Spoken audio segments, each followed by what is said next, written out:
This is Steve from Boxing UK in association with Supreme CBD, and it's a joy to be joined by Natasha Jonas. What a week you've had, Natasha. What a week. It's been one of my better ones, I'll tell you that. Where to start? God, where do we start? Which one means more to you? No, I think the idea is to be active and to challenge for world titles, and that's the reason I came back into professional boxing, so that's the main thing. Yeah. It made sense for me to do that. Being a commentator and adding that was just an added bonus. So, it's a great perk for boxing life and beyond, and I'm not at the start of my career, as we all know. So it's great to have that, being able to transfer into something else when it's over. You say you're not at the start of your career, but you're still fresh because you haven't been massively active, have you? You're not like well-worn 21-year-old. No, I'm not. But at the same time,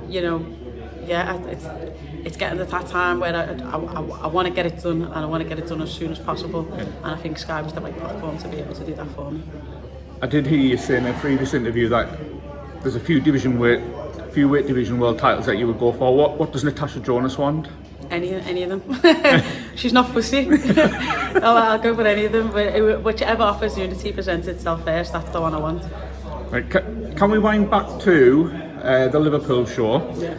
We were at the Matchroom press conference. Everyone was expecting you to come in. Me too. Yeah. I got told outside of the Matchroom press conference that I wasn't going to be in. There was no need for me to go inside. Right, that was the next question. Because okay, there you go. There's your answer.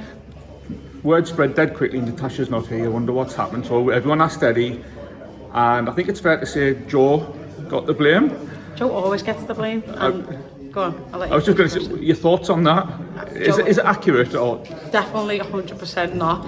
I mean, it's easy for the narrative of Joe's difficult to deal with, Joe's this, Joe's that, because Joe's outspoken, and he's a bit like Marmite. People, you either love him or hate him, yeah. And it's easy, like I say, for that narrative of Joe, it's just blame Joe, and Joe has nothing to do with opponents. He has nothing. He trains me for fights. He's my coach. He's no longer my manager.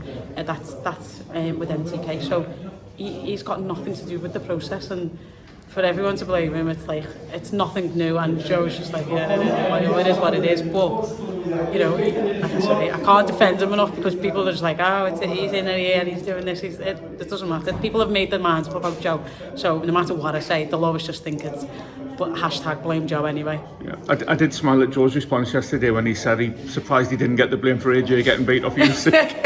No, it's madness. It's like, it is what it is. How does he take it? Because everyone knows Joe Gallagher. He stands in front of his fighters. He's a very, very loyal man.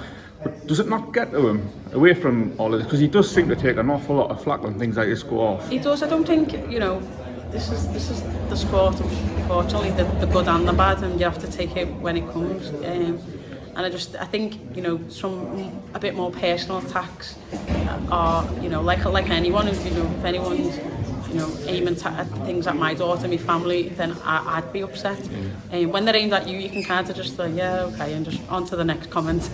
So, unfortunately, it's a part of the job that you have to deal with. And just to write a reply on a couple of specific ones, Eddie said that you were offered the Katie Taylor rematch, that you were offered some big fights, and that they were turned down. There's not a doubt in your mind they're the nights you still want. Yeah, Eddie says a lot, if I'm honest, and he's right. But what I'm saying is that I'm promised the same opportunities here with Sky, and it they just go to bids. You put yourself in a manager's position, it has to go to bids. Whoever's going to bid the most wins the right to broadcast it. So it means Eddie's going to have to dig in his pockets. We've seen Savannah move across for the same reason, because he didn't want to dig in his pockets to get the Clarissa fight. I haven't been quiet about. I felt underappreciated. I felt undervalued, and I felt that I was always the away fighter, and I don't think that, regardless of if I stayed with Matchroom or not, was ever going to change. I'd always be that Joe Gallagher's one, even if it was aimed at Joe or whatever. I don't think I would ever be seen as the home fighter. So like I say, I keep saying, I've made the best decisions for me, and I've had a long career where you know, I've had a good relationship with Sky since 2012 and before, so I'm comfortable here. You know, I know it's a great platform. As I say, I've got 2 opportunities to work and to work beyond boxing, so why wouldn't I take that? You know, Eddie's a businessman. You know, the opportunity is great at this side. He was aware of the offers that was made and was offered to, you know, match it and didn't, so why would I stay? So we'll draw a line under that. More importantly, Natasha, when are you back? When can we see you in the ring? Very soon. I'm putting pressure on Ben, and I'll still be putting pressure on Ben over at the hotel to try and get that date for as soon as possible. Like I said, I just want to be active. If I'll be out twice before the end of the year, I'd love that. Yeah. Whether that'll happen is another thing, but you know, like I said, yeah, just our date would be good. Brilliant. Last one. If you could map out the next 12 months for Natasha Jonas, what would the perfect next 12 months be? Title. Bottom line. Yeah, that's like I say, it's all I came back in the sport for. As good as my amateur career was, there was something that I wasn't fully 100% happy with.